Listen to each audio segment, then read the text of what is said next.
नत्वा जिनेन्द्रं गतसर्वदोषं सर्वज्ञदेवं हितदर्शकं च श्रीजैन सिद्धांत प्रवेशिकेयं विरच्यते सौअल्पधियां हिताय। हम सभी जैन सिद्धांत प्रवेशिका का अध्ययन कर रहे हैं। इसका अध्ययन करते हुए हमने कई प्रश्नों का स्वाध्याय किया। आज हम कार्य, उपादान कारण और निमित्त कारण इन प्रश्नों की चर्चा करेंगे। पहला प्रश्न है, कार्य होने का क्या नियम है?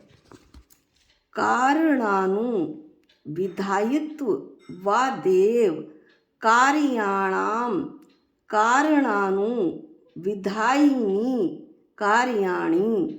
कारण जैसे ही कार्य होने का नियम होता है, कारण जैसा होगा कार्य भी वैसा होगा।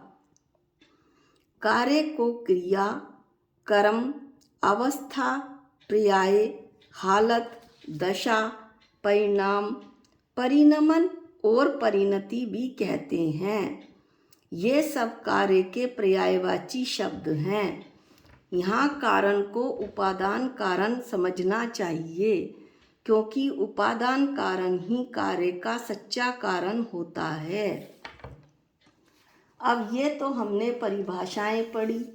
अब हम इन्हें दृष्टांत और दाष्टांत की सहायता से समझेंगे। गेहूं के आटे से गेहूं की रोटी ही बनेगी, बाजरे की नहीं। संतरे से संतरे का जूस निकलेगा, अनार का नहीं। तेल से तेल की महकी आएगी और देसी घी से देसी घी की महकी आएगी। सोने से सोने के बर्तन ही बनेंगे, मिट्टी के नहीं। मिट्टी से मिट्टी के बर्तन ही बनेंगे, पीतल के नहीं। ये तो हो गए दृष्टांत। अब देखिए दाष्टांत। जीव द्रव्य चेतन रूप कार्य ही करेगा। जीव द्रव्य कारण उपादान कारण है, तो जो वो कार्य करेगा जानने देखने का ही कार्य करेगा। पुद्गल जड़ है और उपादान कारण है, तो स्पर्श रस गंध वर्ण रूप ही कार्य करेगा।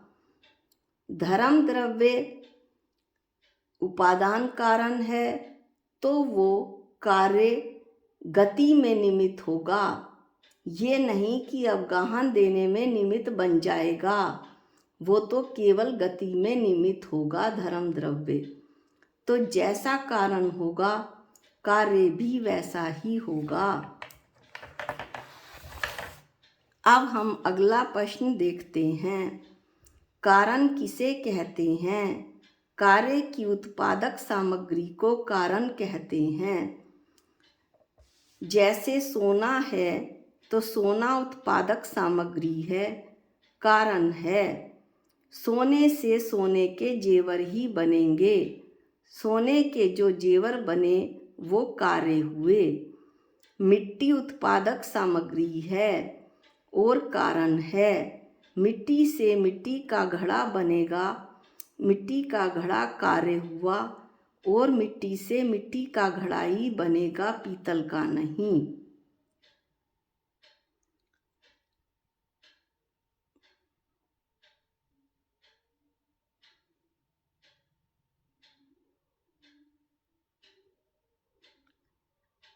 अब अगला प्रश्न देखते हैं। कारण के कितने भेद होते हैं? कारण के दो भेद होते हैं, उपादान और निमित्त। उपादान अंतरंग कारण है और निमित्त बाह्य कारण है। उपादान की जो निज शक्ति है अथवा निश्चय से उपादान जो है वो कारण है, और जो निमित्त है वो बाहर के संयोग से अथवा व्यवहार से कारण है।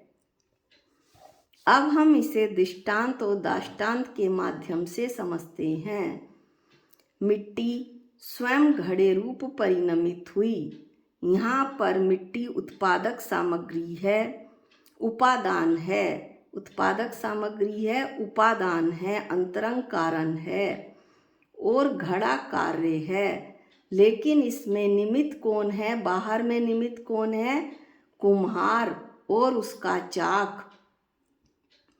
आटे से रोटी बनी। आटा निश्चय से उपादान कारण है, रोटी कार्य है। लेकिन निमित्त व्यवहार से कारण क्या हुआ? बेहन, बेलन, चकला और गैस, ये सब बाह्य सामग्री निमित्त हुई। अब इसे दाष्टान्त पर घटाते हैं। जीव द्रव्य स्वयं अपनी योग्यता से सम्यक दर्शन की पर्याय को प्राप्त करता है। जीव द्रव्य जो है उपादान कारण है, निश्चय से कारण है, और जो सम्यक दर्शन प्राप्त हुआ वो कार्य है। लेकिन जो बाहर में निमित्त पड़े, बाहर के जो संयोग उपलब्ध हुए जीव को, वो हैं गुरु के उपदेश, शास्त्र और स्वाध्याय, भेद ज्ञान इत्यादि। अब अगला प्रश्न है, उपादान कारण किसे कहते हैं? उपादान कारण को 3 प्रकार से समझाया जा सकता है। जो द्रव्य स्वयं कार्य रूप परिणमित हो उसे उपादान कारण कहते हैं। जैसे घड़े की उत्पत्ति में मिट्टी उपादान कारण है। जब मिट्टी से घड़ा बना तो मिट्टी स्वयं घड़े में व्यापक हुई, घड़े में परिणमित हुई, इसलिए मिट्टी उपादान कारण है। जीव द्रव्य ने सम्यक दर्शन की पर्याय को प्राप्त किया जीव द्रव्य ने, तो जीव द्रव्य स्वयं ही सम्यक दर्शन रूप पर्याय में परिणमित हुआ, या जीव द्रव्य स्वयं ही सम्यक दर्शन रूप पर्याय में व्यापक हुआ। इसलिए यहाँ पर जीव द्रव्य उपादान कारण है और घड़े की उत्पत्ति में मिट्टी उपादान कारण है। उपादान कारण की दूसरी परिभाषा में हम देखते हैं कि अनादि काल से द्रव्यों में जो पर्यायों का प्रवाह चला आ रहा है उसमें अनंतर पूर्व क्षणवर्ती पर्याय उपादान कारण है और अनंतर उत्तर क्षणवर्ती पर्याय कार्य है। इसमें 3 बातें आई हैं। अनादि काल से द्रव्य में पर्यायों का प्रवाह, अनंतर पूर्व क्षणवर्ती पर्याय, अनंतर उत्तर क्षणवर्ती पर्याय। अब हम इन तीनों को अलग अलग उदाहरण की सहायता से समझेंगे। अनादि काल से मेरा जीव जो कि नित्य है, सदा रहने वाला है, मेरी चेतन भगवान आत्मा, वो नरक गति से तिर्यंच गति में, तिर्यंच गति से मनुष्य गति में, मनुष्य गति से देव गति में, और देव गति से फिर स्थावर में पेड़ बनकर खड़ा हो जाता है। इस तरह से निरंतर पर्यायों का प्रवाह चल रहा है। अब हम देखेंगे कि पूर्व क्षणवर्ती पर्याय, अनंतर पूर्व क्षणवर्ती पर्याय और अनंतर उत्तर क्षणवर्ती पर्याय क्या है। मिट्टी का पिंड जो कि उपादान कारण है, जैसे कि हम पहले भी पढ़ चुके हैं। जब चाक पर चढ़ा तो यह उसकी अनंतर पूर्व क्षणवर्ती पर्याय हुई। इसका मतलब हुआ एकदम पहले की पर्याय। जब मिट्टी का पिंड कुम्हार के चाक पे चढ़ा, जब वो कुम्हार के चाक पे चढ़ा तो उससे घड़ा बना।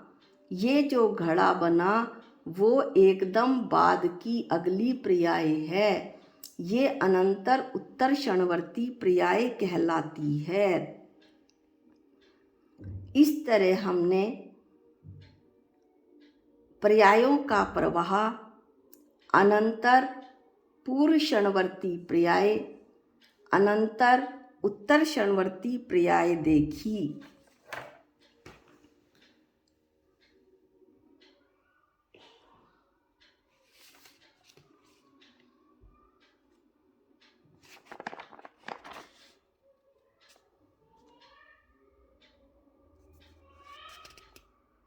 अब हम इसे दृष्टांत पर घटाते हैं। जब जीव 12वें गुण स्थान में के अंतिम क्षण में मोह का क्षय करता है तो वो उसकी अनंतर पूर्व क्षणवर्ती पर्याय होती है, यानी कि एकदम पहले की पर्याय। और 12वें गुण स्थान के बाद मोह का क्षय होते ही उसे केवल ज्ञान की प्राप्ति हो जाती है जीव को। ये हुई उसकी, ये जीव की एक क्षण बाद की, एकदम बाद की अनंतर उत्तर क्षणवर्ती पर्याय हुई। अब जो जीव 12वें गुण स्थान में था, जब उसने अंतिम समय में वहाँ मोह का क्षय किया तो वो तो हुआ उपादान कारण।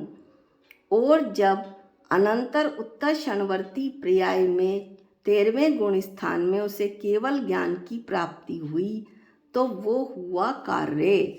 इस तरह अभी हमने दृष्टांत में भी इन दोनों को समझा था, एकदम पहले की पर्याय और एकदम बाद की अगली पर्याय।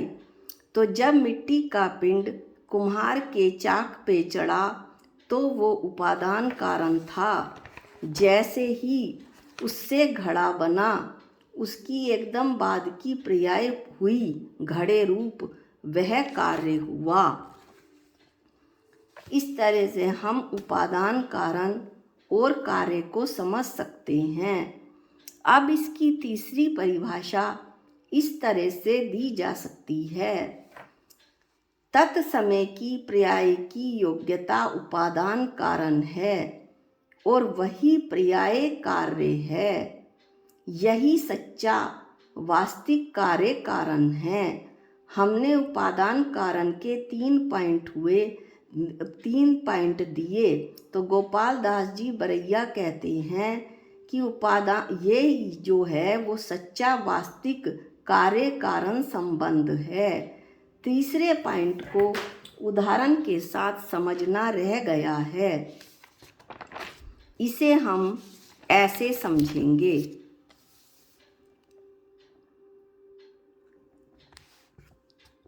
जिस समय मिट्टी कुम्हार के चाक पर चढ़ी तो मिट्टी में उसी समय उसी क्षण घड़े रूप पर्याय को प्राप्त करने की जो योग्यता थी वो उपादान कारण थी।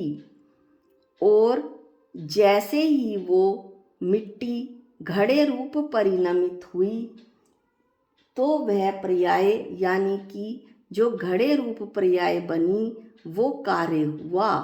यहाँ पर भी मिट्टी घड़े में व्यापक हुई, यानी मिट्टी की ही अगली पर्याय घड़ा हुई और वो कार्य हुआ। अब हम दृष्टांत समझते हैं। जिस समय जीव में सम्यक दर्शन को प्राप्त करने की योग्यता हुई वो उसका उपादान कारण हुआ। और जैसे ही योग्यता जीव को प्राप्त हुई और जीव को सम्यक दर्शन की पर्याय प्राप्त हुई तो ये जो सम्यक दर्शन की पर्याय है उसी समय वो कार्य हो गया।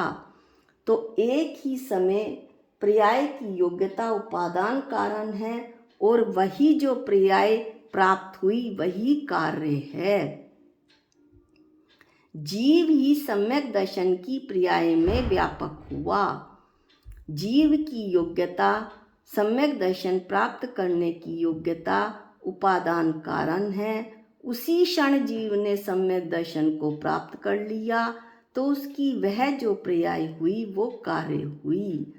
तो इस तरह हमने देखा कि तत्समय की योग्यता पर्याय की योग्यता उपादान कारण है। जैसे ही पर्याय प्रकट हो गई वो जो है वो कार्य हो गई। कार्य कारण संबंध को मुझे समझ में आता है कि आपने अच्छे से समझ लिया होगा।